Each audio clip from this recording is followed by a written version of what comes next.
Bem-vindos ao novo episódio do podcast Médicos Hands-On, que liga a medicina de ponta com você, que traduz a ciência complicada para você.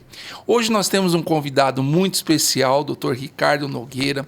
Dr. Ricardo Nogueira é neurologista, ele fez neurologia lá no Hospital das Clínicas da Faculdade de Medicina da USP, lá fez o doutorado e lá fez a livre docência. Parabéns, professor livre docente da neurologia da Faculdade de Medicina da USP e nosso amigo, né? Já somos companheiros de trabalho aí há alguns anos, né, Edson? Verdade. Gostaria de aproveitar a oportunidade para parabenizar o Ricardo. Recentemente, o Ricardo prestou concurso para título na Universidade de São Paulo, concurso para professor livre-docente, e a tese de livre-docência do Ricardo foi sobre acidente vascular cerebral, que é o tema de hoje.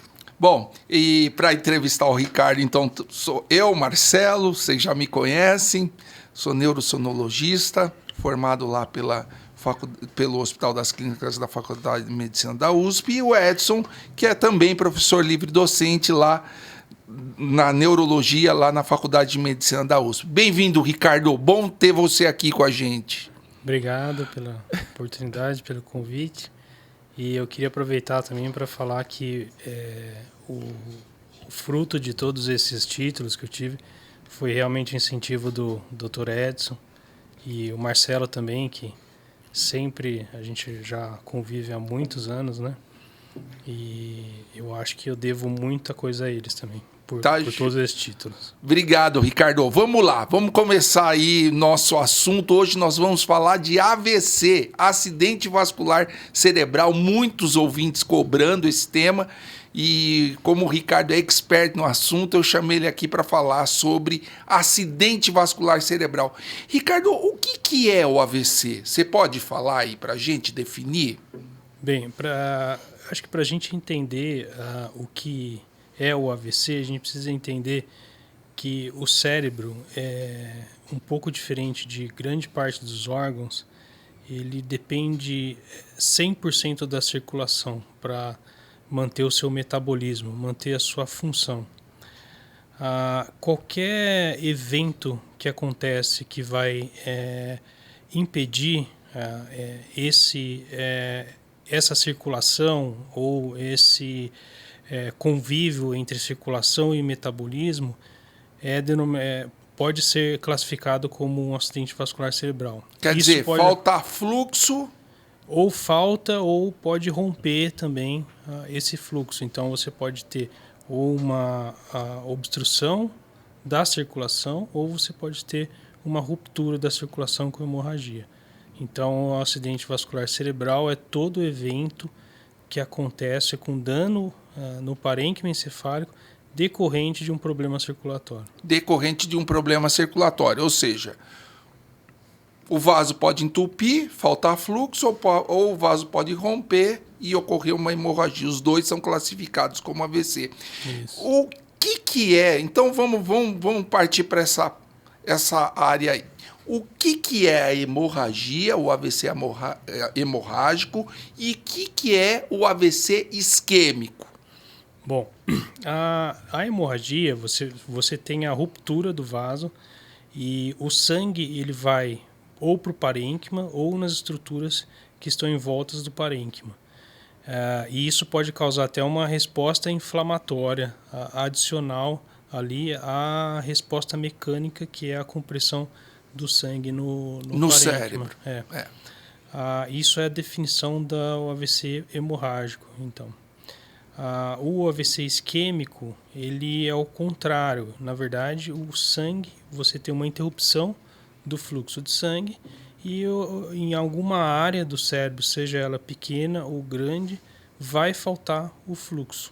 E aí os neurônios daquela região vão ser comprometidos e vai sofrer a lesão isquêmica. Vão sofrer, né? Uhum. E o sofrimento o sofrimento desses neurônios é que causa os sintomas, exatamente, né? E é importante nós sabermos que cerca de 80% dos AVCs são isquêmicos. Uma grande maioria, né? Sim, e mais ou menos 20% dos AVCs são decorrentes de sangramento. Ou seja, vocês falaram que um AVC ele pode ser tanto uma ruptura do vaso e um sangramento, quanto a falta de fluxo por entupimento de um vaso. Exatamente. E o entupimento desse vaso vai levar o paciente a sintomas. Ricardo, por que ocorre um AVC nas pessoas? O que acontece? Qual que é o que causa o entupimento do vaso? Hoje nós vamos falar mais do isquêmico, que é bem mais comum, 80% dos pacientes, como o Edson falou. Por que ocorre um AVC? Bom, existem inúmeros motivos, né, que são classificados como a causa, a etiologia do evento, né? Há muitos anos pesquisa-se isso, porque isso é você descobrir qual que é a etiologia, a causa do AVC, a causa, vai definir o tratamento também, né? Então é muito importante entender realmente qual é a etiologia, qual é a causa. Para entender a etiologia, uma das coisas fundamentais que precisa saber são os fatores de risco.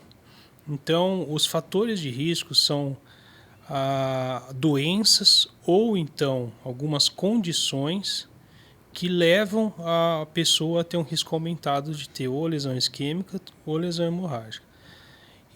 Com relação aos fatores de risco, existem os fatores de risco que são modificáveis e os fatores de risco são não modificáveis. Os fatores de risco não modificáveis, como a palavra mesmo diz, a gente não tem controle, não existe como você mudar. A pessoa tem e é uma condição dela. O principal fator de risco não modificável é a idade. Então, quanto mais avança a idade, aumenta a chance de você ter um evento vascular cerebral, seja ele hemorrágico ou isquêmico. Um outro fator de risco não modificável, importante também, é o gênero. Então, existem algumas diferenças entre homem e mulher, dependendo do tipo de AVC. Muda um pouco essas diferenças com relação ao tipo específico de AVC. E um outro fator de risco também não modificável, mas que provavelmente no futuro pode ser que seja modificável, são os fatores genéticos.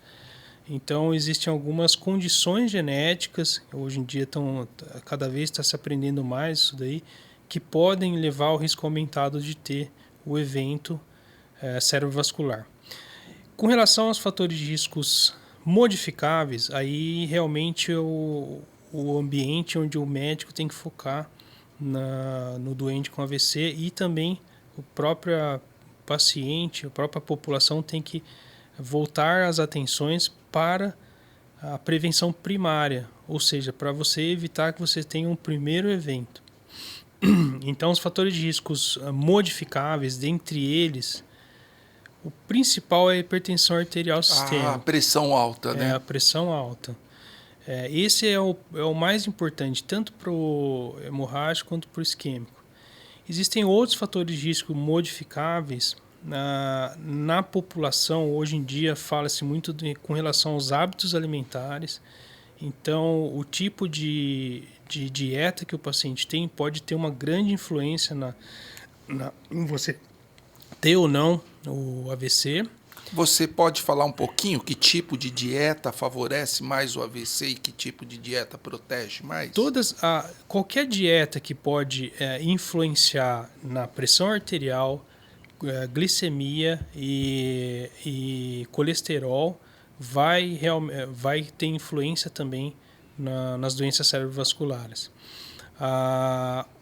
Isso é uma das causas que justifica o aumento da incidência de AVC nas últimas décadas. Então, a dieta é um fator de risco modificável muito importante.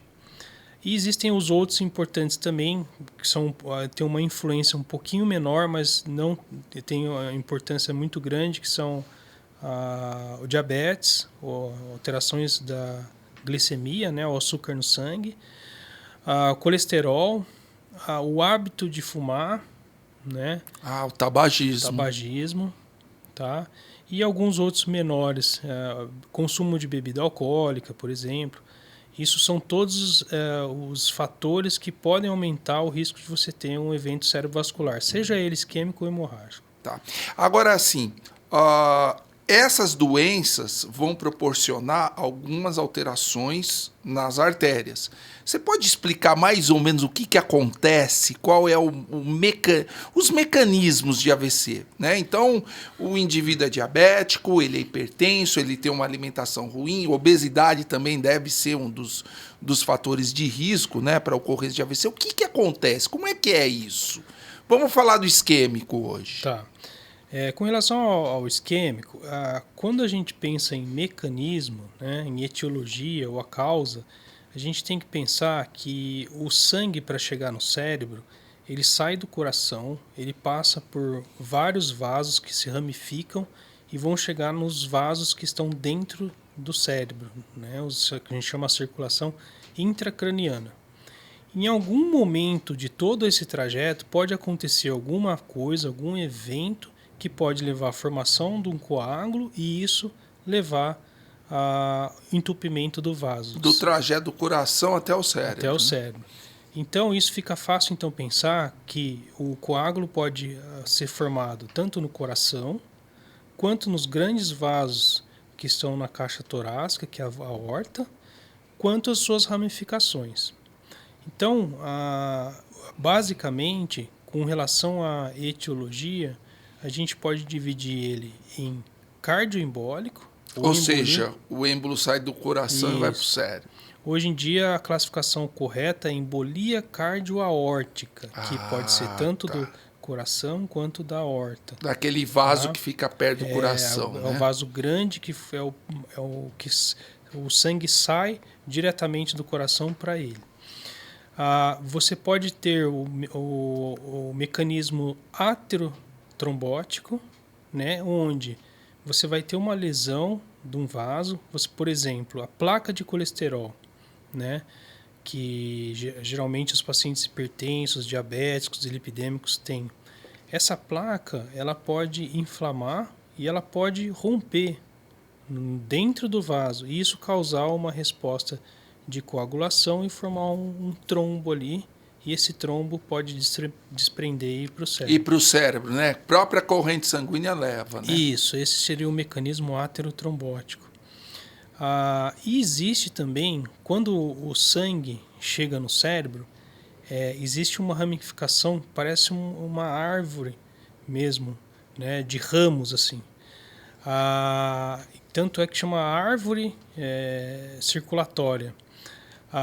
E essa árvore, ela vão formar ramos muito pequenos, que são os ramos que vão entrar no parênquima, no tecido do cérebro. Mais finos que o nosso fio de cabelo. Isso, né? Esses ramos são realmente microscópicos. E esse ramo, ele pode desenvolver um probleminha nessa artéria, vamos dizer, ela pode desenvolver um problema e ela pode entupir, não pela formação de um trombo em si, mas ela pode ficar tão grossa que pode entupir. Esse é um outro mecanismo, que é o terceiro, então, que é a lacuna que a gente fala, que é o AVC pequenininho, onde ele pega bem a porção interna no cérebro, e ele causa lesões bem pequenininhas, mas às vezes essas lesões mesmo pequenininhas elas podem ser bastante significativas, né? Incapacitantes. Então, basicamente, são esses três mecanismos, indo do coração até o fim da linha da circulação, que seriam a microcirculação, a embolia do coração, aterotrombótico e a lacuna. Então, amarrando, né, o que o Ricardo falou para a gente, quer dizer, o êmbolo pode sair um coágulo do coração, no trajeto do sangue, o mais frequência nas carótidas, né? A doença carotídea lá, a placa carotídea, até o fim da linha. Sempre lembrando que o fim da linha é muito afetado pelo diabetes e pela pressão alta, né? Isso. Bom, resumindo o que o Ricardo falou, o AVC isquêmico, por falta de sangue, pode ser causado por doenças do coração, doença das grandes artérias cerebrais e doença das pequenas artérias cerebrais. Exatamente. O Ricardo, Edson, falou uma coisa interessante, né? Que o risco de AVC aumenta com a idade, né? Isso. A idade é um fator não modificável para a ocorrência de AVC, mas a gente está reparando que, infelizmente, jovens também podem ter AVC. E, infelizmente, essa incidência parece que está aumentando. Você vai falar de incidência já para a gente. Você acha que está aumentando? Por que acontece AVC em jovem, Edson? O jovem ele pode ter AVC. Isso, na verdade, sempre aconteceu AVC em jovens. A sociedade que não... popularmente não é conhecido, mas nós médicos, neurologistas, nós sabemos que os jovens podem ter AVC, assim como os jovens podem ter infarto do coração. Em relação a causas de AVC em jovem, fatores de risco de AVC em jovem, nós sabemos que os jovens também podem ter aterosclerose, né? Tem pacientes com 40 anos de idade infartando por aterosclerose. Então, a aterosclerose ocorre nos jovens. Porém, nos jovens, nós não podemos pensar somente na possibilidade de aterosclerose. Nós temos que investigar outras causas específicas, como, por exemplo, uso de anticoncepcional oral, por exemplo, pelas mulheres, né? Outro exemplo, enxaqueca complicada, temos que pensar na possibilidade. Outro exemplo, forame oval patente. Explica aí para o pessoal. Forame oval é uma estrutura que acontece entre os átrios. O coração ele é dividido em quatro câmaras, né? As duas câmaras de cima, chamadas de átrios, eles têm uma comunicação entre eles através do forame oval, que é aberto na vida intrauterina, né? É através desse forame oval aberto que a mãe consegue, via cordão umbilical, promover irrigação sanguínea cerebral da criança. Exatamente. Né? Quando nós nascemos, o bebê, ao nascer, esse forame oval ele vai se fechando, né? E chega um momento que, mais ou menos na população geral, mais ou menos 20, 30% da população normal tem o forame oval parcialmente fechado, parcialmente aberto. E mais ou menos 80% da população normal tem o forame oval completamente fechado. Então, 20 a 30% acaba ficando com o forame oval meio aberto, né?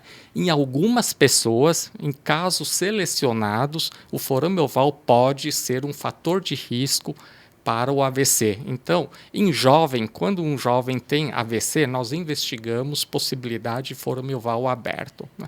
Além de forame oval, nós temos que pensar na possibilidade de outras cardiopatias, né, de doenças do coração em jovens, né? Não podemos esquecer também de doenças inflamatórias, seja autoimunes, como lúpus eritematoso sistêmico, como arterite Takayasu, ou seja, doenças inflamatórias autoimunes. Nós não podemos esquecer também de investigar nos jovens doenças inflamatórias infecciosas, como, por exemplo, a sífilis, né? A sífilis é uma grande causa de AVC em jovem, né? O HIV, sífilis. Temos que pensar também numa outra possibilidade relativa, não rara, que é a dissecção arterial, que pode acontecer nos jovens, né?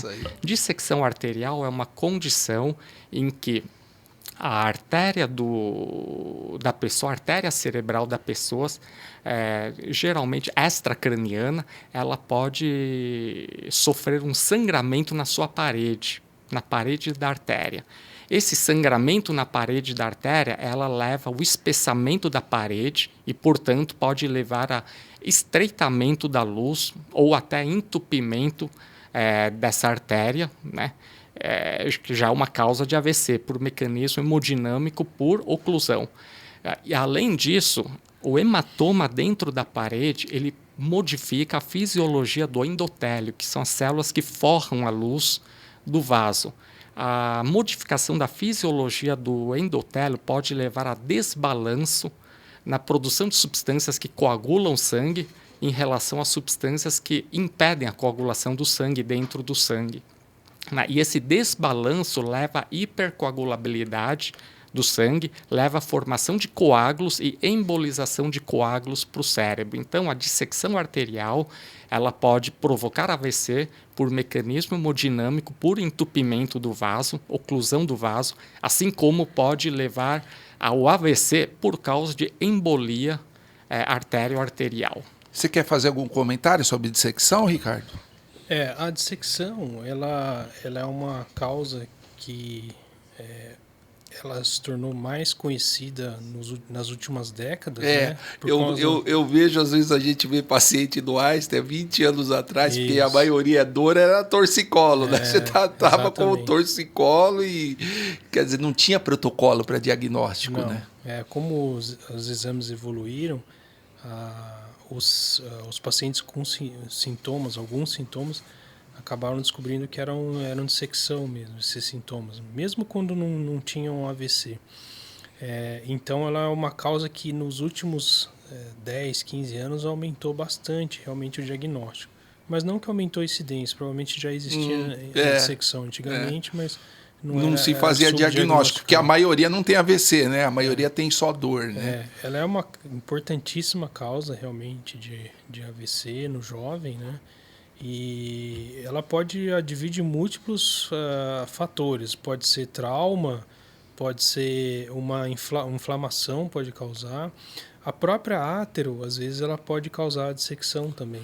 Vocês dois concordam comigo que a gente tem que tomar muito cuidado com movimentos do pescoço? Sim. Muito alongamento, muito esforço. Porque a maioria dos pacientes com história de dissecção, eles fizeram um movimento inadequado e exagerado no pescoço ou não? Ou eu estou errado? Não, assim, a trauma é um caso, o trauma é uma causa importante de dissecção.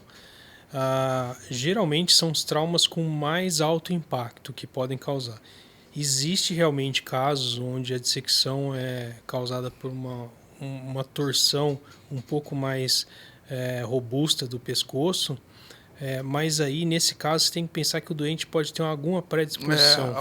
Quem tem predisposição vai fazer um alongamento muito exagerado, aí pode dissecar. Né? Pensando que, por outro lado, o exercício físico é um dos fatores que previnem as doenças e pode prevenir também o AVC. Agora, eu acho que a gente só deixou uma causa de AVC em jovem para trás, que é o consumo de energético com bebida, né? Isso, infelizmente, no jovem está aumentando. Isso é uma das causas de AVC, né? Por causa de arritmia cardíaca, né? O consumo exagerado de bebidas contém muita cafeína, por exemplo, entre outras substâncias, pode levar a arritmias subclínicas, ou seja, a própria pessoa pode não perceber, e arritmia significa alteração do ritmo de batimento do coração, alteração do ritmo de como o coração bate e do seu ritmo, né, faz com que a circulação do sangue por dentro do coração fique alterada. E essa alteração da circulação modifica a fisiologia da cavidade cardíaca, da cavidade intracardíaca, né? Podendo levar à formação de coágulos. Um energético, por exemplo, são 7 xícaras de café. Né? Isso. Você mistura com álcool, pode falar, Ricardo. E também essas drogas, sejam elas lícitas ou ilícitas, elas podem causar um aumento mais abrupto da pressão e aí levar várias complicações, a dissecção, a própria AVC mesmo, né, por conta de aumento pressórico. E também algumas drogas ilícitas, elas podem causar uma resposta inflamatória na circulação intracraniana, que a gente chama isso de vasculite, que pode também inflamação do vaso, né? Isso, uma inflamação do vaso, que pode também ser causa de AVC. Olha só, então temos que tomar, até às vezes só o consumo excessivo de álcool pode provocar arritmia AVC, pode provocar, um fator de risco para ocorrência de AVC, a gente não pode deixar para trás, principalmente molecada que vai para a festa aí, né? Mistura energético com destilado, né? E olha, vocês podem ver, sempre aí numa rave, sempre numa festinha aí, uma festa com muita gente, sempre um sai com AVC, sai com arritmia cardíaca e até morte súbita, né? A gente ouve falar de mortes súbitas em raves, em festa onde há muito consumo de drogas ilícitas e também álcool com energético. Qual a incidência de AVC, Ricardo, no mundo ou no Brasil? Qual é a incidência, o tamanho do problema aqui? O AVC ele é uma doença que aumentou nas últimas décadas, como eu falei, e hoje em dia é estimado que 1 a cada 4 pessoas vai ter um evento cerebrovascular em algum momento da sua vida. Então, isso é muito grande, é um impacto bem grande na população. O AVC ele é a principal causa de incapacidade, ou seja, a doença que mais causa incapacidade e a segunda doença que mais mata no mundo. Nossa! Então, realmente é uma doença importante que envolve o cuidado de vários profissionais, aí, não só o neurologista, mas cardiologista também, e outros profissionais, fisioterapeuta, terapeuta ocupacional, fonoaudiólogo, tudo, e enfermeiro. Então, é uma doença de alto impacto, né? E ela aumentou nas últimas décadas. Acredita-se que houve um aumento até de 50% da incidência das doenças cerebrovasculares nas últimas décadas. Muito provavelmente esse aumento ele deva ser decorrente das mudanças do estilo de vida, né? Então, hábito alimentar, mais uma vez, que muda, isso aumenta os fatores de risco. Você aumenta a pressão arterial, você aumenta a glicemia, o açúcar no sangue, você aumenta o colesterol, e isso direta e indiretamente vai aumentar o risco de você ter o evento isquêmico. Então, é muito provavelmente por isso que nesses últimos anos aumentou. O fator importante que às vezes a gente acaba não pensando muito é o ambiental, o ambiente onde vive. Então, os ambientes mais poluídos, os estudos mostram que a incidência da doença cerebrovascular é maior também. E sedentarismo também, né? Estresse. Como eu havia comentado, o exercício físico ele é importante. Ele é um fator que ele pode prevenir, né, a doença cerebrovascular. E se você deixar de fazer, né, o que é o paciente sedentário, né, que não faz nenhuma atividade, você aumenta a chance realmente de ter a doença cerebrovascular. E vocês acham, sempre existe, sempre um paciente pergunta, doutor, eu estou muito estressado. O estresse pode causar o AVC? Isso é uma pergunta comum. Vocês acham que o estresse pode ter relação com a ocorrência do acidente vascular cerebral? É um fator de risco? Qual é a opinião de vocês? Eu acho que sim. O estresse, as alterações emocionais, elas têm um impacto direto sobre o sistema cardiovascular. Então, o paciente com estresse, ele vai ter mais hipertensão. O paciente com estresse, ele pode aumentar a chance de ter distúrbios glicêmicos do açúcar no sangue. Aumenta o açúcar no sangue, né, para defesa, né? Isso. O paciente com estresse, ele vai ter uma reatividade inflamatória diferente. Então, tudo isso pode realmente levar ao aumento da chance de ter uma doença cerebrovascular. Ou seja, o estresse tem impacto na ocorrência do AVC. Sim. Né? Então, nós estamos numa sociedade que a alimentação piorou, mais sedentária e mais estressada, então o desfecho pode ser ruim. O estresse, claro que nós nunca consideramos somente o fator estresse, mas é nítido que o estresse participa, interfere no funcionamento do nosso organismo. Basta nós assistirmos um filme, né, de terror, por exemplo, e num determinado momento aparece um monstrinho, né? Aí todo mundo fica com medo, sai gritando, sai com taquicardia, criança sai chorando, etc. Ou seja, o estresse ele modifica completamente o funcionamento do nosso organismo. As pessoas infartam na hora de assistir futebol, né? Com tanta emoção e estresse, né? Principalmente quando o time leva um gol, né? Então as pessoas, eu não tenho mais, não posso me estressar. As pessoas podem mais até infartar. Então, realmente, o estresse é um fator que influencia. Mas é claro que nós não podemos culpar somente o estresse. É claro que aquela pessoa que acaba infartando, ela já tinha aterosclerose desenvolvendo, etc. Mas, sem dúvida nenhuma... Pode ser um gatilho, né? Isso, é a gota d'água e não somente isso. Ele pode ser o alimentador do agravamento da hipertensão, o alimentador e o perpetuador de hipertensão, de hiperglicemia, de taquicardia e arritmia. Então, há muito tempo já se investiga qual que é o melhor jeito de fazer a população memorizar quais são os sintomas. Porque eu posso falar aqui 20 sintomas para você, só que isso não vai ser muito eficiente, porque você não vai lembrar, daqui a 2 horas você não vai se lembrar de quase nenhum deles. Então, o que foi pensado vamos tentar pegar os principais sintomas, e são os mais fáceis de memorizar, e fazer a população memorizar isso daí.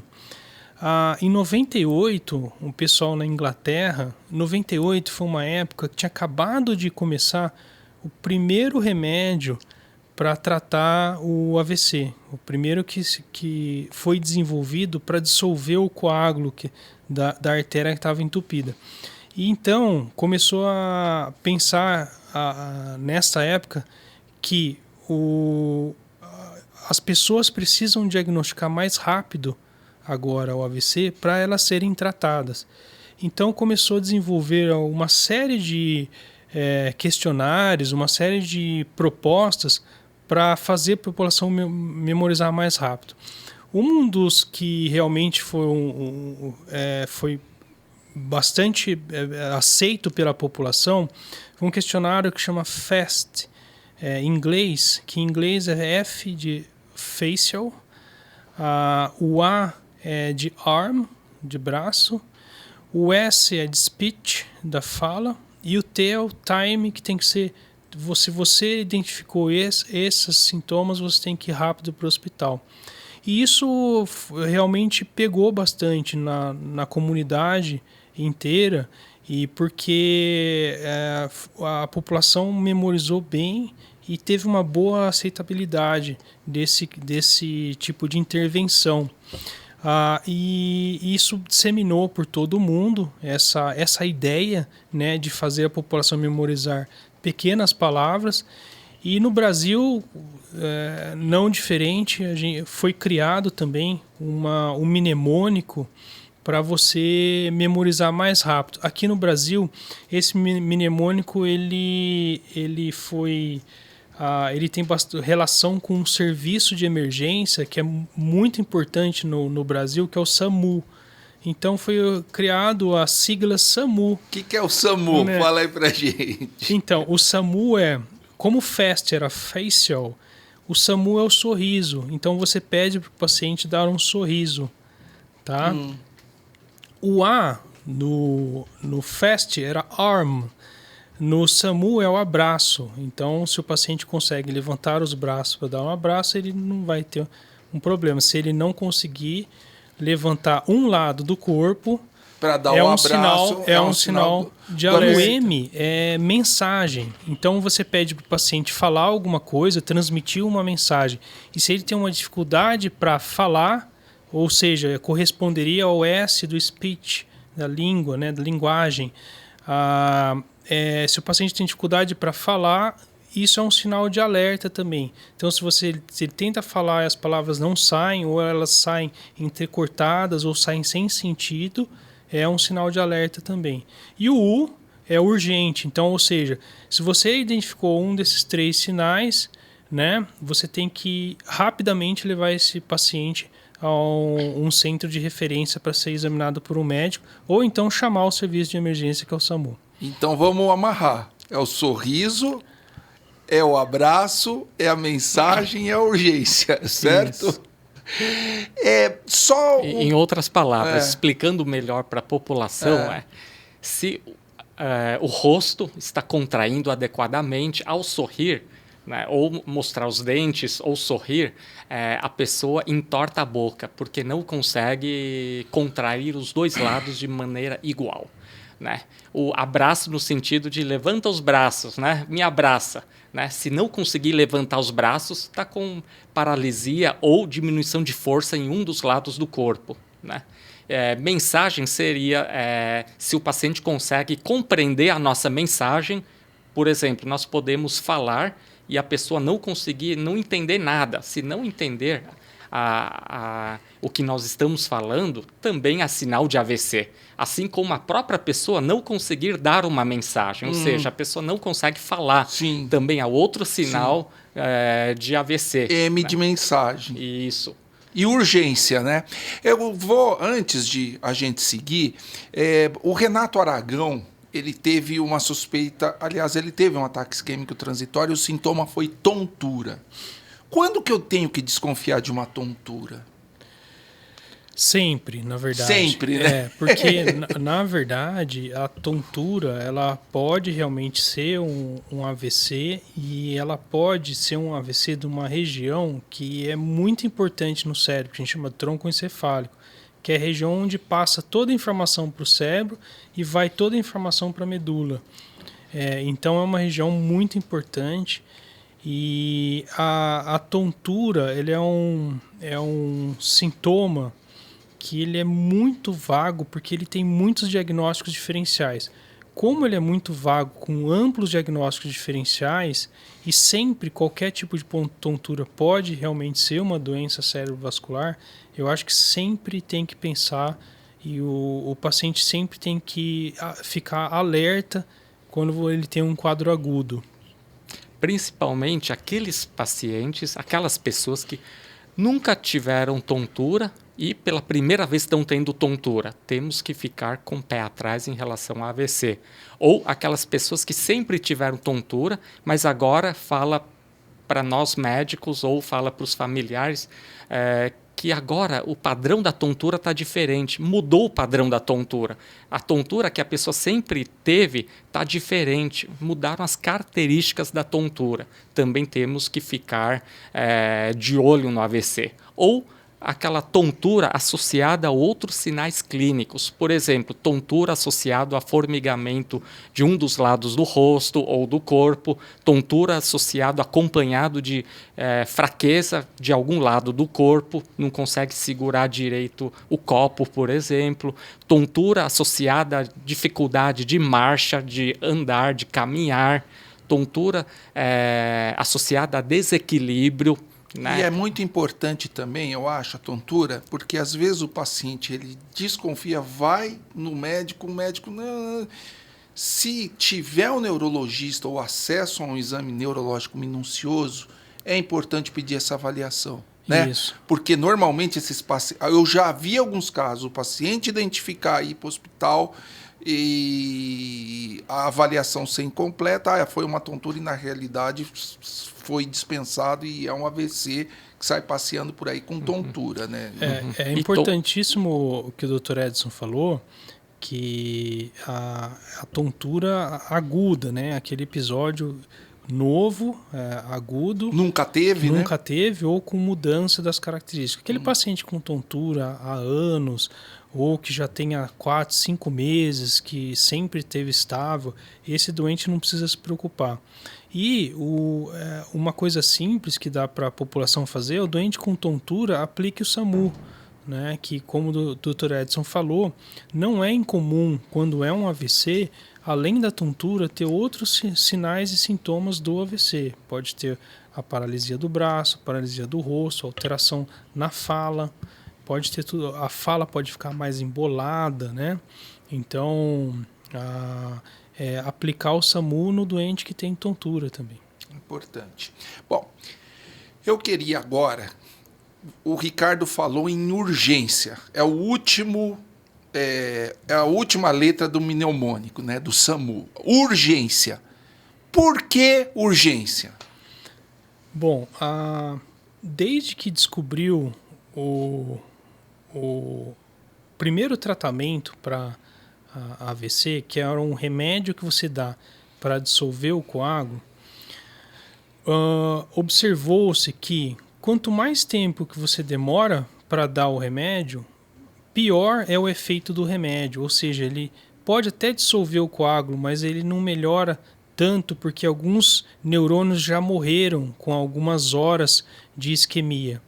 Então, hoje em dia, esse conceito de urgência, o tempo é cérebro, é muito bem estabelecido, que quanto mais tempo você demora para ir para o pronto atendimento, pior é a chance de você responder ao tratamento. Isso é muito significativo, que se você, às vezes, você demorar um espaço de tempo de 30 minutos, você pode cair uma chance a quase mais de 20, 30% de resposta ao tratamento. Então, isso é muito grande, né? Então, qualquer segundo importa quando você tem uma suspeita de AVC. Por isso que é urgente. Tem que ir correndo para o hospital, né? Em outras palavras, o que o Ricardo quis dizer é, primeiro, AVC isquêmico tem tratamento. E como nós tratamos o AVC isquêmico que acabou de acontecer? Desentupindo o vaso. Hoje em dia tem medicamentos que desentopem o vaso. E procedimentos. Né? Isso. Além de medicamentos que desentopem os vasos, nós temos também procedimentos através de cateterismo que pode também promover o que nós chamamos de trombectomia, ou seja, desentupir através de catéter também. Bom, uma vez que tem tratamento, então temos que sair correndo de casa para chegar o quanto antes no hospital, porque o tempo está passando e o cérebro, o tecido cerebral está morrendo perante um AVC. Né? E normalmente esse tecido que morre, essa morte ela é irreversível, né? Isso. A lesão cerebral é irreversível. Com altas chances de sequelas. Né? E nós sabemos que tempo é tudo nesse processo de tratamento. Não adianta desentupir quando todo o tecido já está lesado. Né? Não adianta desentupir e o tecido que nós devemos salvar já foi embora. Então, nós temos que correr para o hospital, literalmente falando. O U de urgência é para evitar sequela. Sim. Né? Eventualmente, um paciente ele pode não ter mais recuperação e tem muito paciente, a gente vê, isso não é incomum, eu acho que não é incomum, pelo menos no teu dia a dia, Ricardo, que é assim, eu comecei a ter sintomas, mas aí eu achei que ia passar, eu tomei uma água e sentei, fiquei descansando, isso é comum, né? Isso é muito comum. Na fase do Covid, isso aumentou muito mais ainda, né? Então, se alguém da família tiver, ou amigos ou família tiver algum sintoma neurológico, né, o da palavra SAMU, por exemplo, de não conseguir contrair a face, de não conseguir levantar os braços, de ter formigamento ou dormência em um dos lados do corpo, de não conseguir caminhar, de ter incoordenação motora, um caminhar descoordenado, uma marcha descoordenada, de não conseguir ficar em pé, por exemplo, imediatamente as pessoas devem levar para o hospital. Isso é muito sério. As pessoas não podem esperar para ver se vai passar, né? Porque é meio cultural aqui no Brasil. É meio cultural a gente ficar esperando. Isso. Não. É muito comum a história de, por exemplo, se você tem uma dor de cabeça, o que você faz? Deita um pouquinho, dorme, descansa, que você acha que vai passar. E subentende-se que se você tiver uma paralisia no braço, se você fizer a mesma coisa, vai ser igual. E realmente é o contrário, né? Você tem que, o quanto antes, meia-noite, 1h, tem que ir no hospital, não pode deixar para o outro dia, porque existe tratamento e esse tratamento, quanto mais cedo for implementado, é melhor. Independentemente do horário, pode ser 4h. Aconteceu, tem que ir para o hospital, porque o tratamento depende desse tempo. Nós temos que desentupir antes que o tecido morra. E outro detalhe muito importante é que um paciente um dia me perguntou: doutor, e se caiu o braço do meu pai e depois de 30 segundos ou depois de 5 minutos melhorar? Aí a pessoa está bem, meu pai não quis ir para o hospital. Aí a orientação nossa como médico é, mesmo assim, deve ir para o hospital. Por quê? Porque nas primeiras horas, dos primeiros dias, a chance de recorrência e de instalar um AVC mais grave é alta. Então, nós devemos, mesmo assim, mesmo a pessoa estando bem, devemos levar ao hospital. A maior chance de ter um AVC é já tendo um AVC prévio, né? Acredito, né? Então, quer dizer, se teve um AIT, melhorou, não dá bobeira, não. Tem que ir para o hospital, tem que investigar. E isso mudou muito. Eu lembro que há 30 anos atrás, se alguém chegasse com um AIT, um ataque isquêmico transitório, define aí antes que eu siga. O que é o ataque isquêmico transitório? Isso é importante a população saber. É quando você tem os sintomas e eles revertem nas primeiras 24 horas, né? Hoje em dia é recomendado, além dos sintomas, você fazer um exame de imagem para você ter certeza que não foi um pequenino AVC que teve, foi realmente transitório e não teve lesão isquêmica.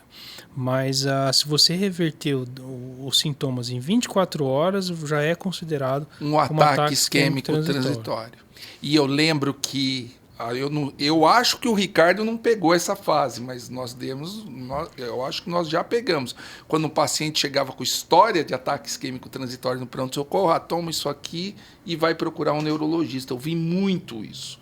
E hoje é totalmente diferente. O paciente ele pode ter tido um ataque isquêmico transitório, está bem, mas ele vai ser internado e investigado.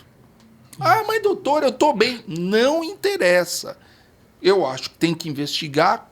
O que você tem a falar? A internação ela é importante. Não se manda para casa um paciente com déficit neurológico súbito, agudo, repentino. Não se manda para casa mesmo que tenha melhorado. Revertido 100%. Isso. A internação é importante com 2 objetivos. Primeiro objetivo é observar se dentro das primeiras horas ou dias, observar se vai haver recorrência ou não desses sintomas. Se nesse período se vai instalar um AVC verdadeiro e grave na pessoa ou não. E se estiver dentro do hospital, o paciente será rapidamente tratado. Esse é o primeiro objetivo.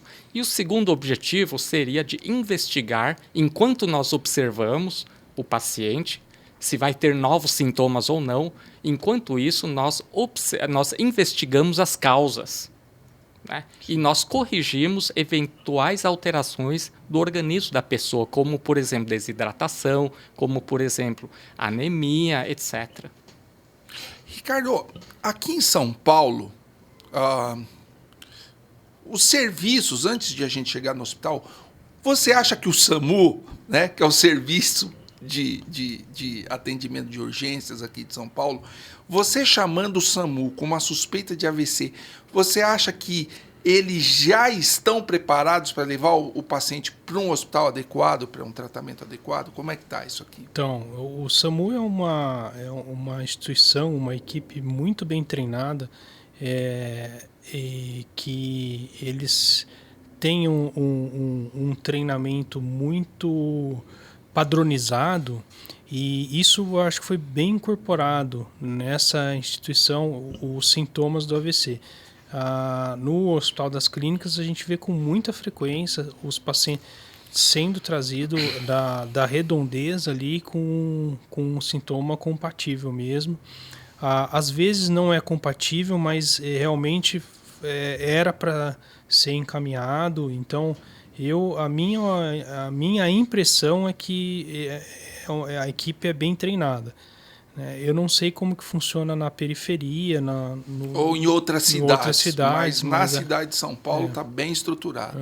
Das vezes que eu tive a oportunidade de ter contato com o SAMU, assim como o Corpo de Bombeiros, são 2 instituições diferentes.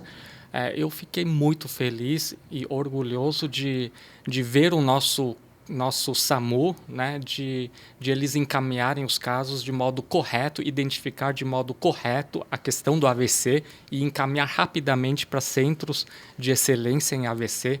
Assim como o nosso corpo de bombeiro, deu gosto de ver, né, nós que somos neurocirurgiões lidamos muito com traumatismo, né? O nosso corpo de bombeiro, eles são extremamente treinados para socorrer a pessoa no local do acidente, né, de não promover lesões adicionais, pelo contrário, de evitar, prevenir lesões adicionais, como, por exemplo, lesão de coluna cervical, né? Eles têm total assim, atenção para proteger a coluna cervical, de proteger as vias aéreas, de promover uma boa ventilação. O nosso corpo de bombeiros, assim como o nosso SAMU, eles são muito bem treinados. São bem treinados e eles selecionam o local onde é que o paciente tem que ir para receber o tratamento adequado. Né? Não vai pegar um paciente com AVC, suspeito de AVC, e deixar num posto de saúde, por exemplo. Né? Eles levam para o melhor lugar. Eu queria que você desse uma ideia. O paciente chega com AVC no hospital. Qual é o esquema de atendimento? Ou ele faz uma ficha e espera lá na fila para ser atendido? Como é que funciona? Queria que você falasse o que é tempo porta-agulha, enfim, o caminho de um paciente dentro de hospital para dar essa ideia de urgência para o ouvinte. Bom, hoje em dia, uma das principais avanços no atendimento do paciente com AVC, além dos medicamentos, das terapias de reperfusão, foi o atendimento mesmo, né? Existem vários estudos mostrando que esse é um ponto onde existe a chance de você ter um controle adequado, diferente do paciente procurar o hospital. No momento que ele chega no hospital, o controle está todo da equipe intra-hospitalar. Então, é a chance que você tem para modificar o tempo, aquele que chama que é o tempo é cérebro. Né? Então, em vista disso, foram feitas realmente várias adequações, principalmente na triagem do paciente. Então, na triagem do paciente, os enfermeiros eles são orientados não somente com o mnemônico, mas aí com algumas escalas um pouco melhores, que fazem uma triagem melhor, né? E qualquer suspeita, esse doente já é imediatamente colocado na sala de emergência. Essa triagem é tão importante que, por exemplo, se os hospitais privados que querem participar de acreditação, por exemplo, eles precisam triar toda a equipe, inclusive o porteiro que está admitindo esses pacientes. A moça do balcão. Qualquer um tem que ser triado para identificar os sintomas de AVC. Quem vai fazer realmente a triagem robusta é a enfermeira, né? E é ela que vai decidir se vai abrir ou não o protocolo. O protocolo AVC... Uma vez aberto o protocolo... O protocolo AVC ele é um esquema que, se você desencadeia ele, todo a equipe que vai prestar o cuidado do doente com AVC vai imediatamente ser informada e parar qualquer coisa que está fazendo para atender aquele doente. Então, isso realmente aumentou muito a rapidez, a fluência do que esse paciente é atendido. Então, esse paciente com suspeita, ele é imediatamente colocado numa sala de emergência para ver se ele precisa de alguma coisa, uma assistência emergencial, se ele precisa de oxigênio, se a pressão está muito baixa ou muito alta, se ele está com às vezes, quando você tem AVC, você cai, bate a cabeça e está sangrando a cabeça. Isso é importante. Então, essa é a assistência inicial que o paciente vai ser submetido. Logo, imediatamente, ele tem que ser avaliado pelo neurologista, que também vai ser acionado pela enfermeira que desencadeou o protocolo AVC, e esse doente imediatamente tem que ser levado a um exame de imagem, exame de eleição para se fazer, porque é mais rápido, é a tomografia. É mais rápido e é mais barato também, mas mesmo se você está num centro de excelência, um centro que tem, num país que tem dinheiro para gastar e consegue fazer o melhor exame, a tomografia ainda é o melhor exame porque ele é mais rápido para você selecionar o doente. O que é selecionar o doente? É porque, às vezes, o sintoma de AVC ele pode ser o mesmo para o AVC isquêmico e o mesmo para o AVC hemorrágico. Então, o paciente com AVC hemorrágico, ele pode ter o braço caído, ele pode ter o desvio da face, da boca. E o tratamento vai ser completamente diferente. Então, o objetivo principal de você fazer o exame é descartar a hemorragia. É óbvio que, fazendo o exame de imagem, você também vai fazer um estudo de vasos. Hoje em dia, por conta das terapias novas, é necessário que seja feito estudo de vasos. Que é mais fácil hoje em dia. Né? Que é mais fácil. O que é estudo de vasos? Você fazer um exame com contraste, onde você vai ver os vasos desde fora do crânio até a circulação intracraniana. E com isso você vai conseguir identificar se existe uma artéria que está ocluída. Por que é importante isso daí? Primeiro que você confirma realmente os sintomas, você confirma realmente que tem uma área, um território arterial que está sofrendo, e isso te dá mais ainda evidência para você iniciar algum tratamento. O tratamento inicial, se você chegou no momento adequado, é a terapia com trombólise endovenosa. O que é trombólise endovenosa? É você dar um medicamento na veia, esse medicamento vai chegar na circulação do cérebro e ele vai tentar dissolver o coágulo do vaso que está entupido. Por que eu falei momento ideal? É porque não dá para dar a trombólise endovenosa se o paciente chega, por exemplo, com 15 horas dos sintomas, ou seja, ele teve o sintoma, ele foi dormir porque ele achou que dormindo e fosse melhorar, e depois de 15 horas ele chegou no hospital falando que não tinha melhorado. Esse doente você não pode mais dar a trombólise endovenosa, porque o risco de sangrar, porque o remédio que dissolve o coágulo, ele pode também causar o sangramento na cabeça. E é uma questão de risco-benefício ali, né?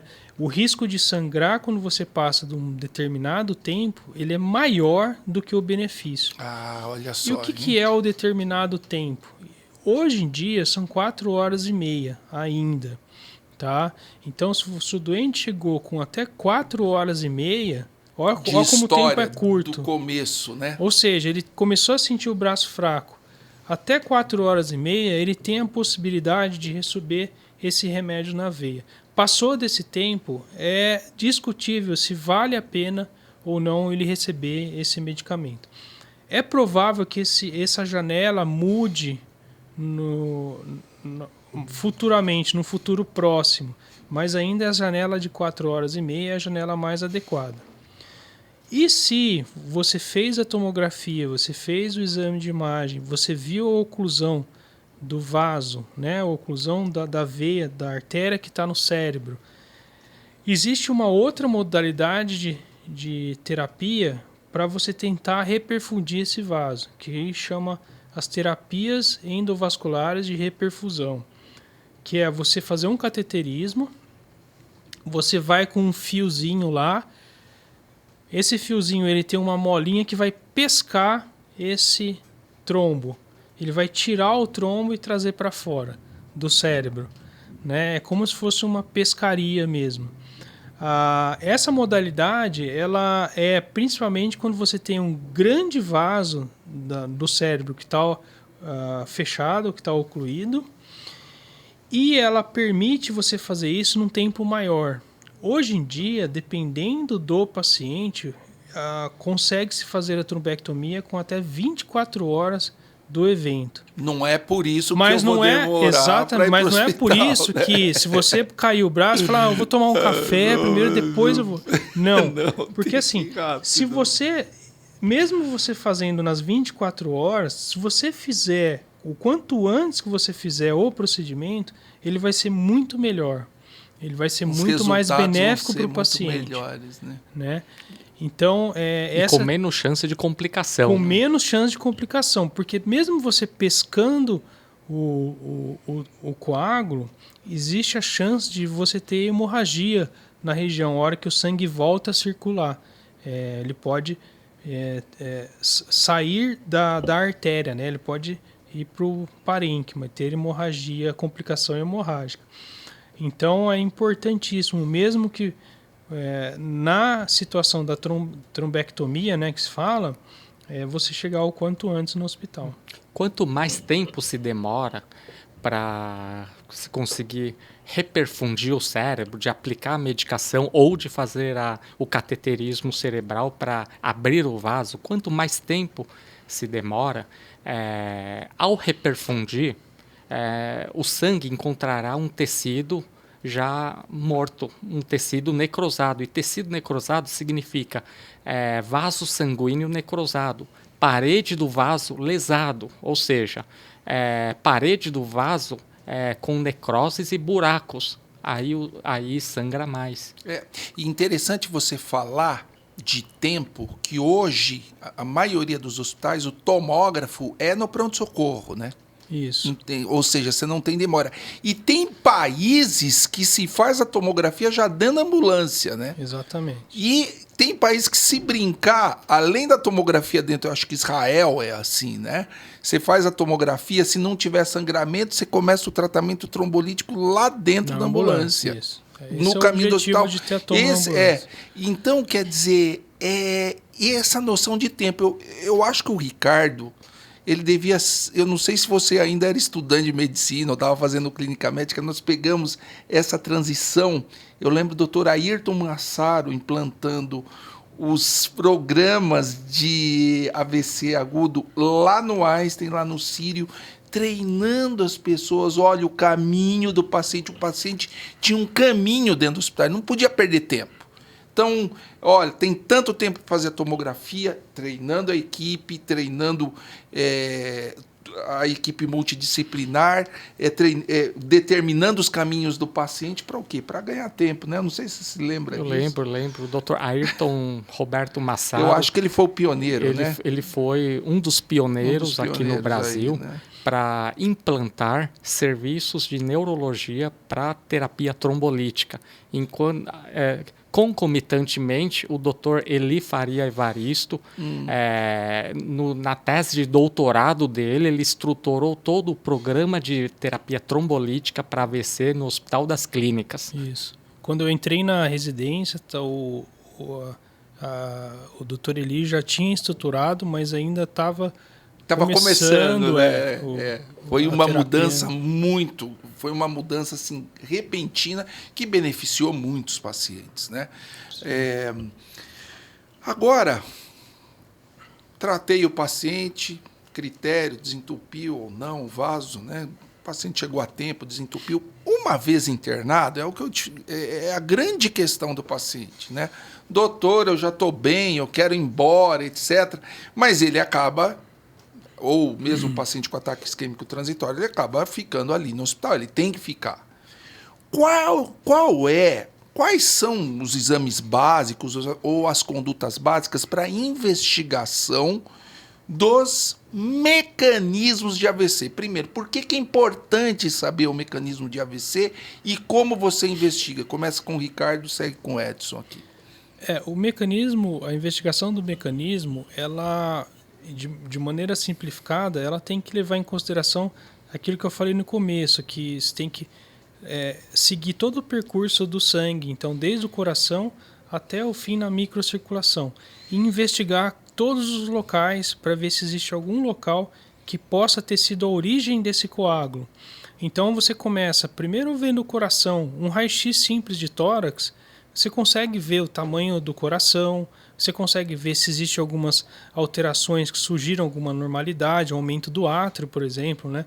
No raio-x simples de tórax. Eu tinha um professor de propedêutica na faculdade que ele falava que o raio-x simples, às vezes, ele traz muita informação que às vezes não precisa de outros exames. Então é importante a gente sempre lembrar que existem os exames simples para se fazer. Um próprio eletrocardiograma às vezes pode definir o mecanismo etiológico de AVC. Então, se o paciente tem, por exemplo, uma arritmia, a mais comum, que é mais a fibrilação. Que é mais responsável por AVC, é a fibrilação atrial. Então, na própria emergência, se faz um eletrocardiograma paciente com fibrilação atrial, você já tem uma ideia do mecanismo. Então, o coração é um dos primeiros a ser olhado, né? Então, o exame de ecocardiograma é importante também para avaliar o tamanho das câmaras, se existe trombo dentro do coração, o tamanho do átrio, que é muito importante. Outro exame importante é você avaliar o trajeto do sangue, né? Então, por exemplo, o paciente que chegou, ele vai fazer um exame de imagem que eu tinha comentado, que é a tomografia com contraste, que a gente chama de angiotomografia. Essa angiotomografia ela já vai avaliar tanto as artérias extracranianas, que é as do pescoço que levam o sangue para o cérebro, quanto as artérias intracranianas. Então, dá para ter a noção, por exemplo, se tem uma estenose ou uma placa, né, de colesterol na artéria que levou à formação do coágulo, ou mesmo se tem uma placa de colesterol na própria artéria dentro do crânio, a artéria intracraniana, que pode ter levado à formação do coágulo. Outro exame importante para ver é a monitorização do ritmo do coração, mas uma monitorização mais prolongada do que o eletrocardiograma, que a gente chama de Holter, né? O Holter ele vai ver em 24 horas se existe alguma arritmia.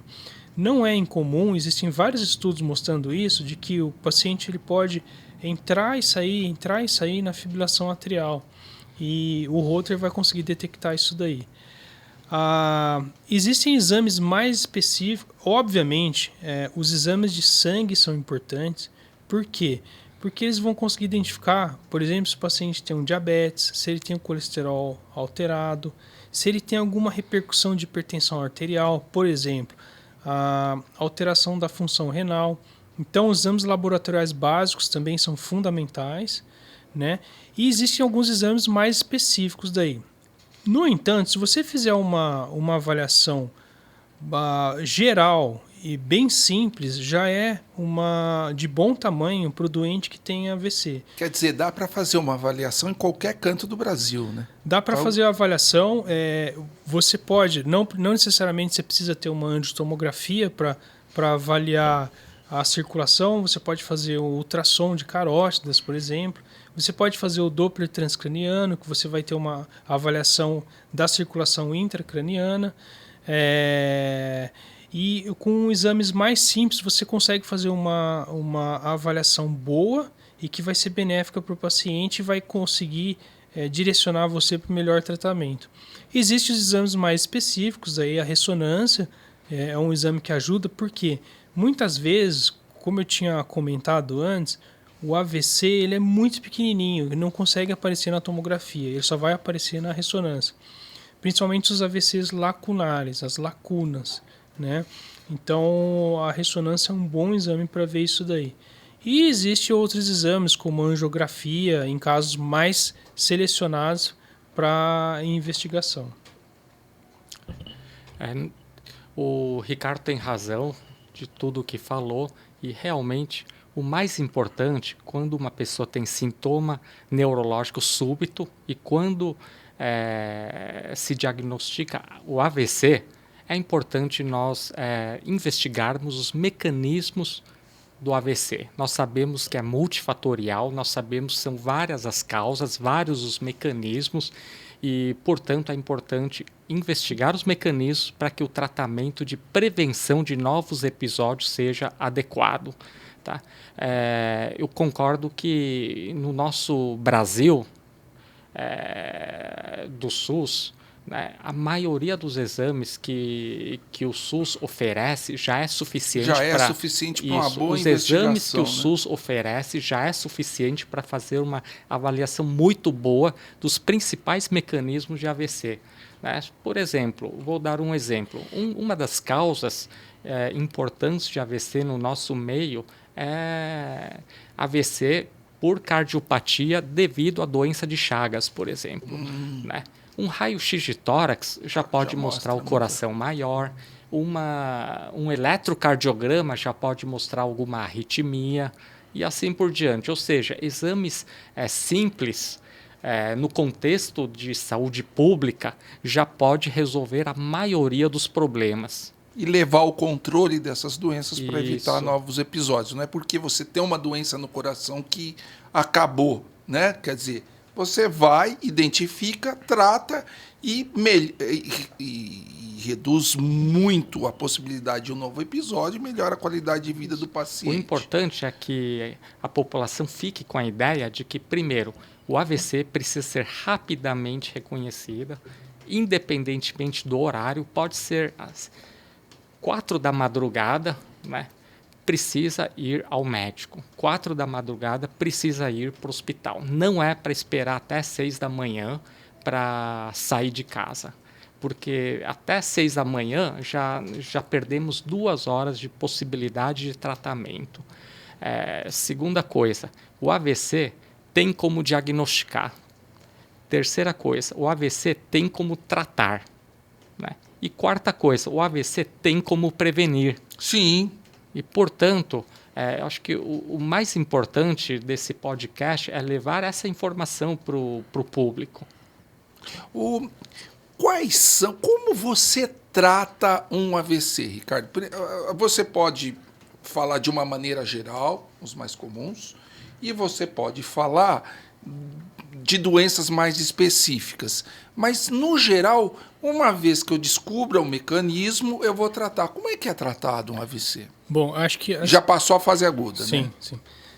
Eu acho que o principal é você identificar os fatores de risco. Hoje em dia, uma noção que existe é que você tem que ter eles chamam de controle agressivo de fatores de risco. Então, todo fator que eu mencionei antes, pressão, diabetes, colesterol, eles têm que ser tratados de uma maneira agressiva. Ou seja, você tem que ter uma redução, às vezes até além do que o recomendado para uma população que não teve AVC, para esse doente realmente ficar livre desse fator. Então, tratar de uma maneira bem consistente a pressão arterial, diabetes, colesterol. Um outro pilar do tratamento do AVC isquêmico é você dar uma medicação que a gente chama de medicação antitrombótica. O que é isso? É um remédio que você vai dar para evitar novamente a formação daquele coágulo que se formou e levou à oclusão do vaso.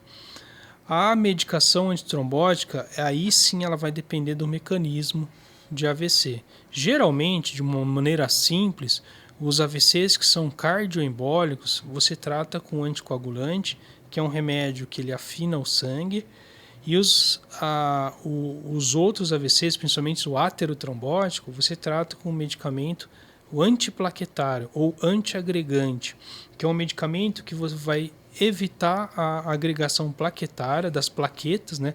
As plaquetas são uma estrutura do sangue que elas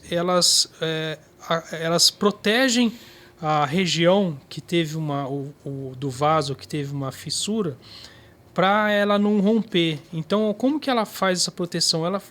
Todas elas se agregam e formam um agregado plaquetário ali que vai chamar todas a cascata de coagulação daí. Já entope tudo. Aí que entope tudo. Então, o antiplaquetário talvez ele seria uma primeira linha da formação do coágulo.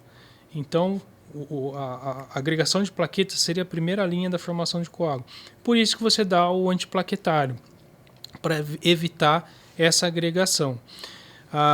Geralmente você dá-se nos aterotrombóticos.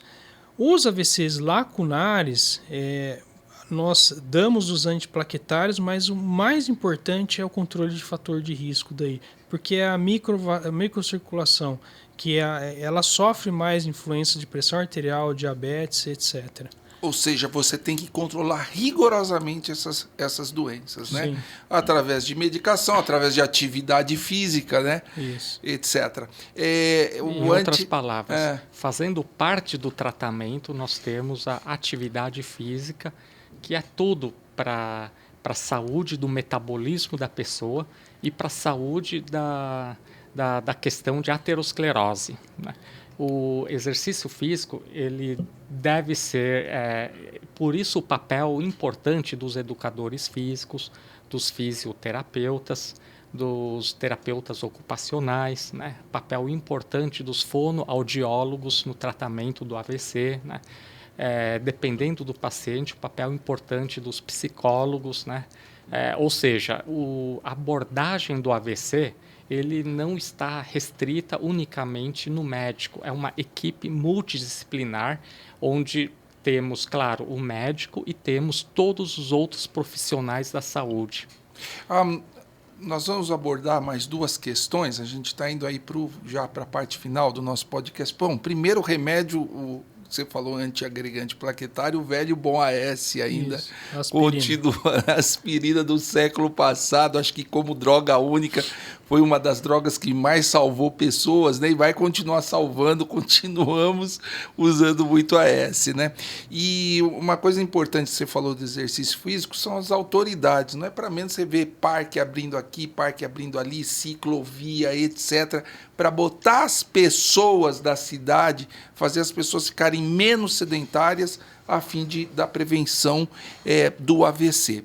Vamos falar um pouquinho de sequela. Como tratar as sequelas? Eu acho que isso é importante, porque, infelizmente, uma porcentagem desses pacientes saem sequelados. Antes de falar da sequela, eu queria perguntar uma coisa para você. Uma pessoa ela pode ter demência por causa de um AVC? Você pode explicar isso para a gente? Pode.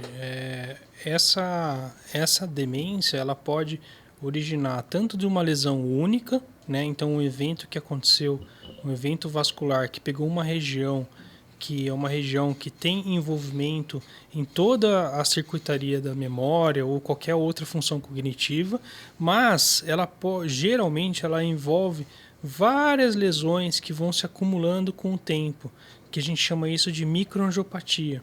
Então, são aquelas lesões naqueles vasinhos, aqueles pequenos vasos do tamanho de fio de cabelo, que estão dentro do cérebro, que vão lesionando aos poucos e não causando sintomas. Isso é o mais importante, o mais sério. Vai acontecendo silenciosamente. Silenciosamente. Né?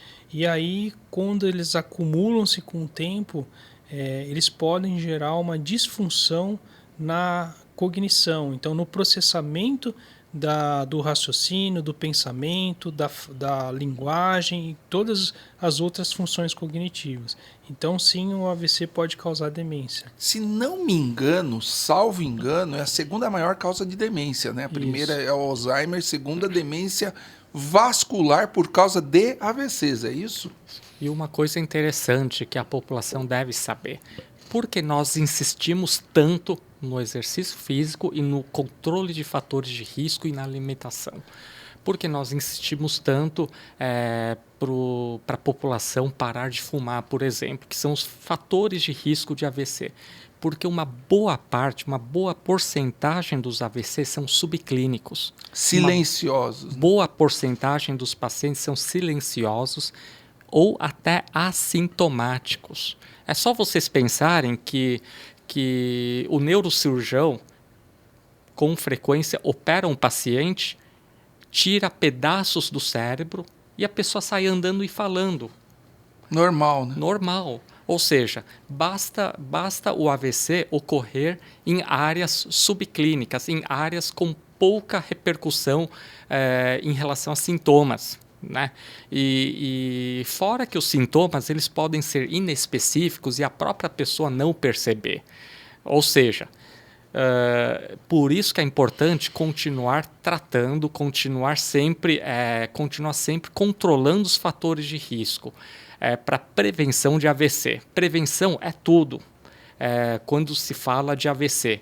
E à medida que nós vamos acumulando áreas de AVC, pequenos AVCs no cérebro, a nossa nós vamos precisar desse tecido cerebral lá na frente, lá no futuro, quando nós envelhecermos, né? Porque nós sabemos que essas áreas são importantes porque fazem parte da reserva parenquimatosa do cérebro, que é a reserva cognitiva. Né? Então, nós devemos sempre continuar estudando, continuar tendo interação social porque qualquer tipo de estímulo no cérebro serve como fatores tróficos para o cérebro, para manter o trofismo no cérebro. Então, quem tiver, por exemplo, catarata, precisa tratar a catarata. Quem tiver surdez ou redução da audição, precisa colocar o aparelhinho para manter o cérebro trófico, para manter o cérebro estimulado, seja através do corpo, do exercício, seja através da fala, né, convívio social, seja através da visão ou da audição. Nós tivemos aqui o podcast, o primeiro que falou em reserva foi o Rafael Espera, que falou sobre as complicações neurológicas da Covid. Tivemos Alzheimer, né, demências e o envelhecimento, quer dizer, reserva cognitiva, ou seja, o indivíduo que é sedentário ele tem uma reserva baixa, né? E agora que nós falamos de AVC... E aí, se ele tem o AVC com uma reserva baixa, eu acho que a chance de evoluir com sequelas e demência maior. Isso. E principalmente para nós podermos nos recuperar de um AVC, nós precisamos de reserva parenquimatosa, nós precisamos de reserva cognitiva, parenquimatosa e vascular, reserva vascular para nós podermos nos recuperar de um AVC. Isso é uma construção, né? Que a gente faz ao longo da vida. Como tratar, por exemplo, uma sequela motora, Ricardo? Espasticidade, ou ele sai plégico, hemiparético? Como é que a gente deve direcionar esse paciente para tentar minimizar os danos do AVC? Essa é o momento que a equipe multidisciplinar que o Dr. Edson falou que vai ser fundamental aí. Hoje em dia tem um conceito que chama unidade de AVC. A unidade de AVC ela foi um instrumento que foi iniciado e utilizado para você alinhar as condutas das diferentes equipes num paciente. E você padronizar e fazer sempre as mesmas condutas para os pacientes que têm o mesmo perfil. A unidade de AVC mostrou ser tão eficiente quanto a terapia de trombolítica ou a própria terapia de reperfusão. Ou seja, ela causa um benefício tão grande quanto os próprios tratamentos para o AVC.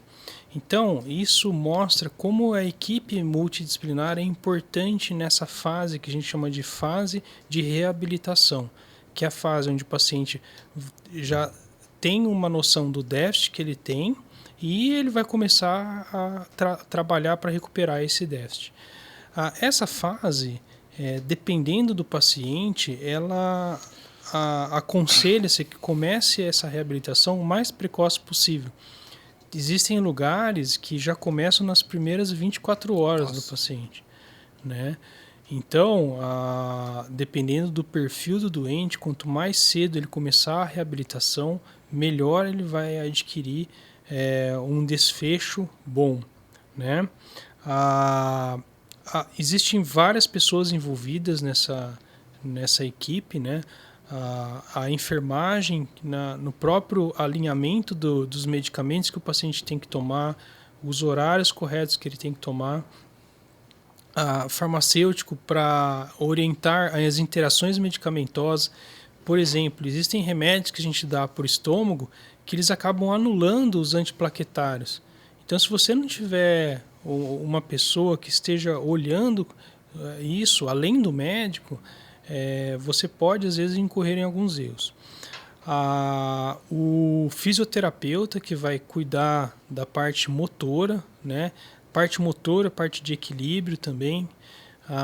E ele é fundamental nessa fase também para recuperar.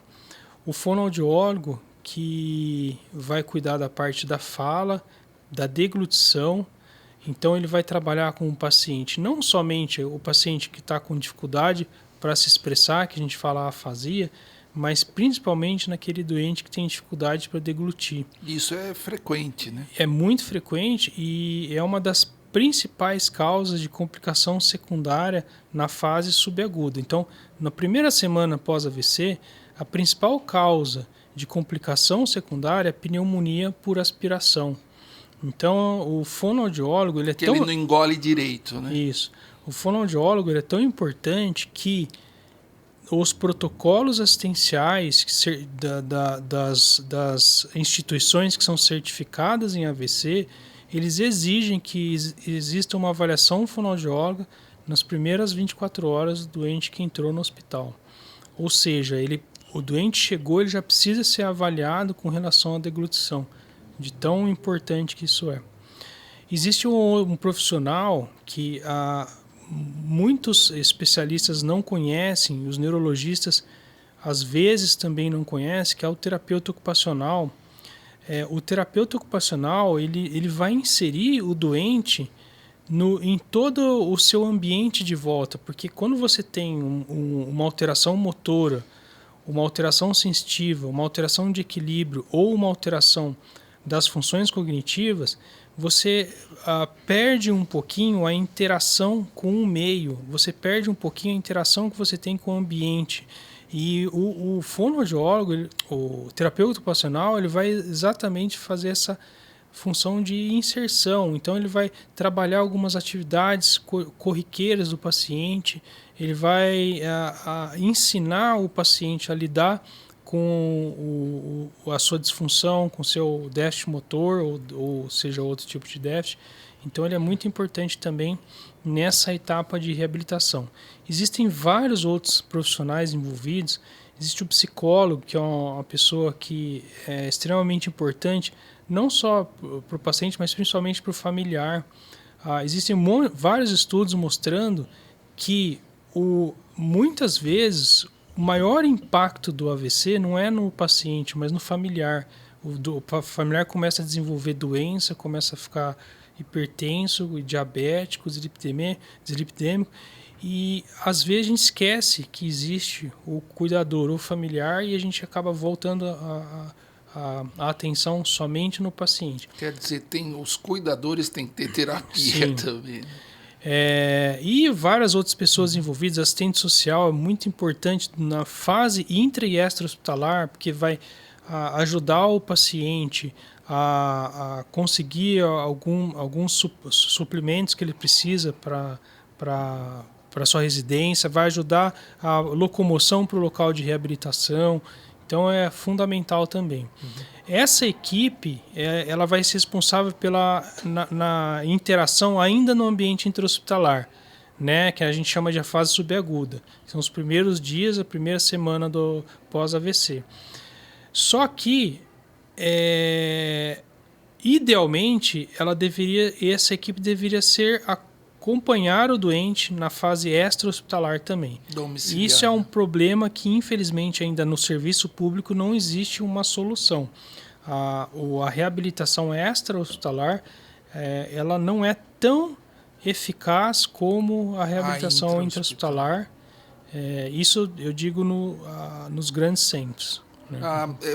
Talvez com a medicina de família isso deu uma melhorada, né? Está começando a ficar menos pior, né? Pode falar. Outro profissional muito importante que gostaria de citar é o nutricionista. Por quê?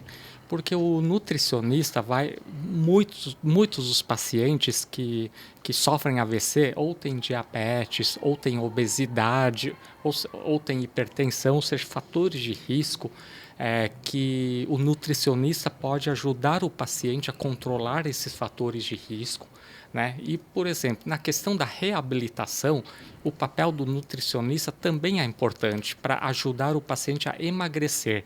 Imagine um paciente com metade do corpo fraco e com o peso, a pessoa não consegue ficar em pé. Só que o papel do nutricionista é manter um aporte de redução de caloria, por exemplo, para emagrecer, mas sem perder músculo. Com isso, a pessoa que tem hemiparesia, ou paresia de metade do corpo, por exemplo, déficit de força e não consegue ficar em pé, uma vez emagrecendo, passa a aguentar o próprio peso e passa a conseguir ficar em pé. Só que para emagrecer sem perder músculo, nós precisamos de muito exercício, mais uma alimentação apropriada.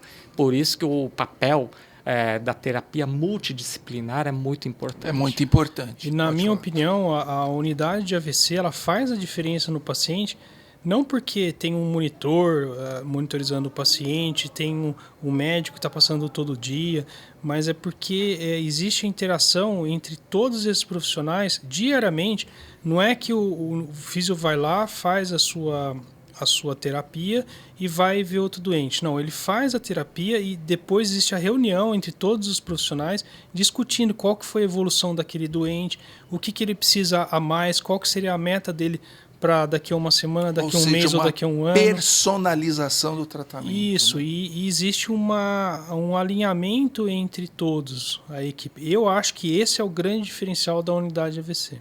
Até que eu sou a favor de o que está faltando na saúde pública. Isso é uma sugestão para os nossos gestores. Na saúde pública, há necessidade pelo SUS de ter centros de reabilitação, onde haja um médico fisiatra, que é o médico especialista em reabilitação, acompanhado e trabalhando em conjunto com os profissionais da área de saúde, como fisioterapeuta, como fonoaudiólogo, terapeuta ocupacional, nutricionista, psicólogo, farmacêutico, etc, etc. Salvo engano, nós temos um centro de excelência aqui em São Paulo, que é o Luci Montoro, né? Isso. Que é um centro bem completo, mas precisa de dar uma multiplicada. Temos também o DMR, né? Centro de Medicina de Reabilitação, Divisão de Medicina de Reabilitação do Hospital das Clínicas, que fica na Vila Mariana, que é de excelência. Bom, chegamos ao final do nosso podcast. Eu queria agradecer muito a presença do Ricardo, que tirou o tempo dele aí, mas para produzir informação, dar informação para a população, né? Nós tivemos um grande problema de desinformação aí ao longo dos anos e esse é o nosso objetivo. Ricardo, eu queria que você olhasse para aquela câmera ali e desse uma palavra final para o nosso ouvinte sobre a importância na urgência do tratamento, investigação de mecanismos, etc. Dá uma resuminha e a gente finaliza o podcast. Eu acho que o mais importante é você conseguir entender de que é uma doença que tem tratamento, que é urgente, que quanto antes você ir para o hospital, melhor vai ser, que existem algumas estratégias para você reconhecer rápido, né, os sintomas. E mais importante é a prevenção primária, ou seja, os esforços para fazer para você evitar que tenha o primeiro evento. Então, faça exercício físico, cuide da sua hipertensão, cuide do diabetes, colesterol e alimente-se de maneira adequada. Muito obrigado. Gostaria de agradecer também a Escola do Pensar, que fornece esse espaço para que a gente possa produzir conhecimento para a população. Obrigado, Edson, por mais um episódio. Obrigado a você que assistiu o nosso programa, gostou dos nossos vídeos, dê seu like, compartilhe, inscreva-se no canal. Esperamos você até o próximo episódio. Médicos Hands-on, ligando a medicina de ponta com você.